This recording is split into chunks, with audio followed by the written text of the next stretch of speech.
Stalin. They backed Adolf Hitler. They backed Franklin Delano Roosevelt. And they are backing right now Barack Obama. The banking cartel had established a beachhead in 1913 through the Federal Reserve Act.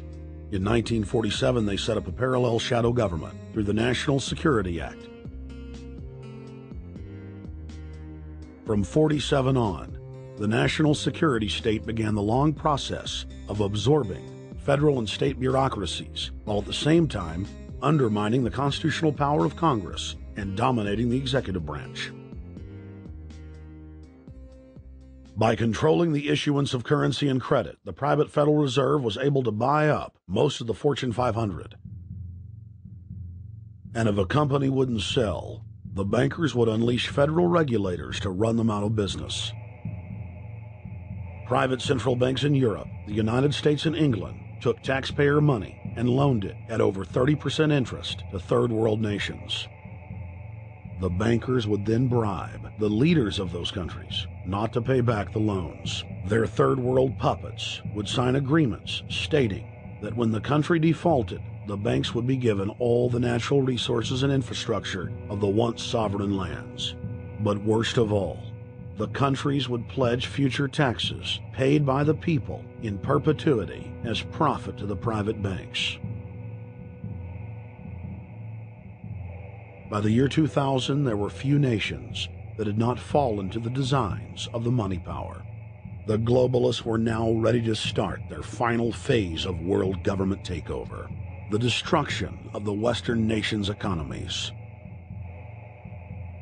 To carry out their final takeover, they first removed banking regulations like the Glass-Steagall Act in the late 1990s.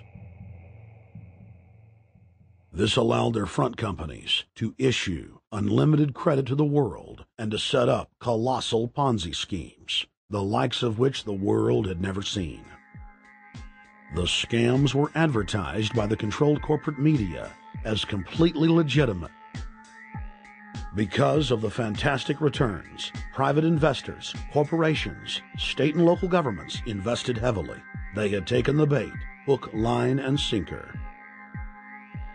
To destroy confidence, in late 2007, the bankers themselves began to badmouth the scams they had created.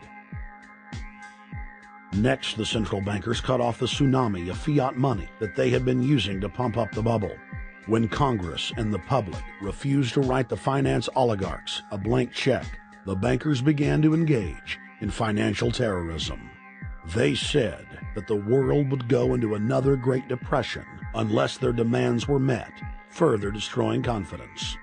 The stock market instantly had its biggest one-day loss in history, but even that wasn't enough to force Congress to capitulate to the offshore banks. Senator Inhofe of Oklahoma and Congressman Brad Sherman of California, amongst others, told the world that the entire Congress had been threatened with martial law by the White House and the Treasury Department if they didn't pass the so-called banker bailout bill. The only way they can pass this bill is by creating and sustaining a panic atmosphere. That atmosphere is not justified.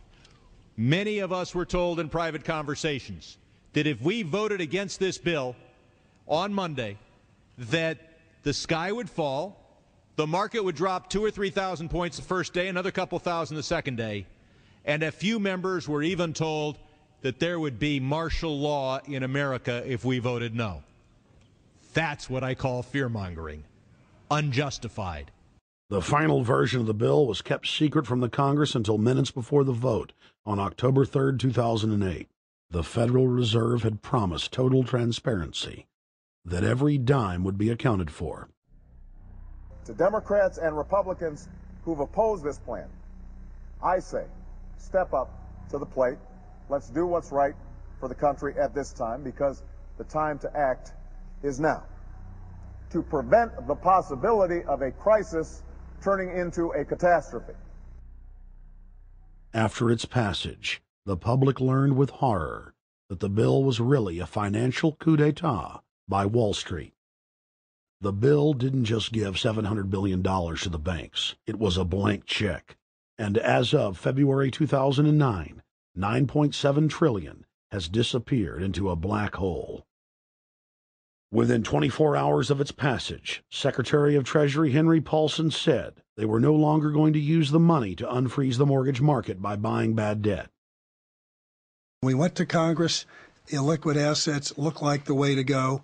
As the situation worsened, the facts change. I will never apologize for changing an approach or strategy when the facts change. Paulson has, in the meantime, admitted that the subprime mortgage crisis is not the cause, really, of the breakdown of the entire world banking system and the bankruptcy of most of the banks in London and in Wall Street. He said, we're going to buy up toxic assets, but we're not going to worry about subprime mortgages. What he's talking about is derivatives. Derivatives are the center of the crisis. He went on to say that where the money was going was a secret. I believe that banking institutions are more dangerous to our liberties than standing armies. If the American people ever allow private banks to control the issuance of their currency, first by inflation, then by deflation, the banks and corporations that will grow up around the banks will deprive the people of all property until their children wake up homeless on the continent their fathers conquered. The issuing power should be taken from the banks and restored to the people, to whom it properly belongs. Thomas Jefferson, 3rd President of the United States.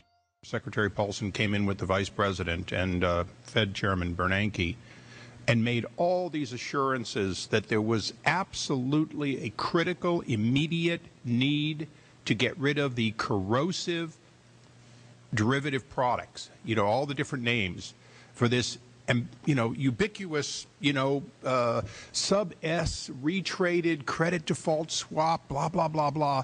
Okay? But they talked about them as though they knew what the hell they were. You got the money and you immediately said, what items, what auction?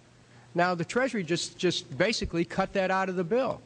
And what we have here is a situation where banks are hoarding the money that they're getting from the TARP. They're using the money to purchase other banks.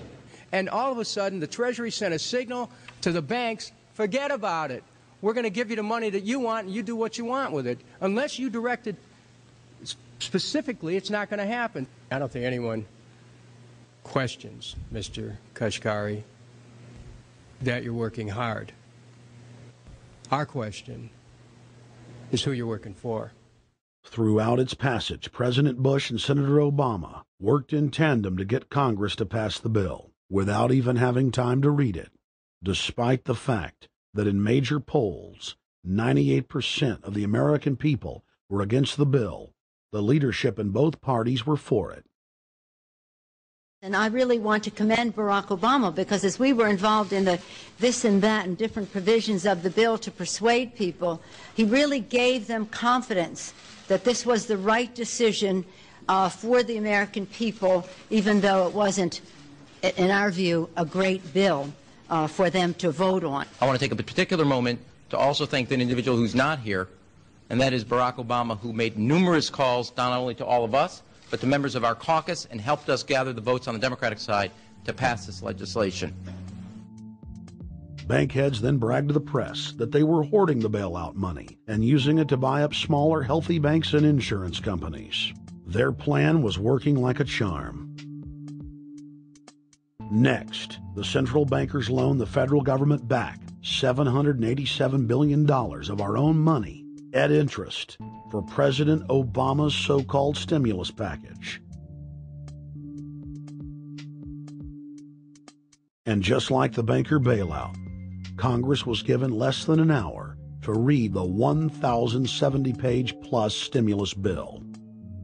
Barack Obama, who had pledged on the campaign trail to wait 5 days before a bill could be voted on so that the Congress and the people could have a chance to read it, said that the stimulus was too important and it had to be passed before anybody could see it or read it, or the crisis would turn into a catastrophe. Doing little or nothing at all will result in even greater deficit.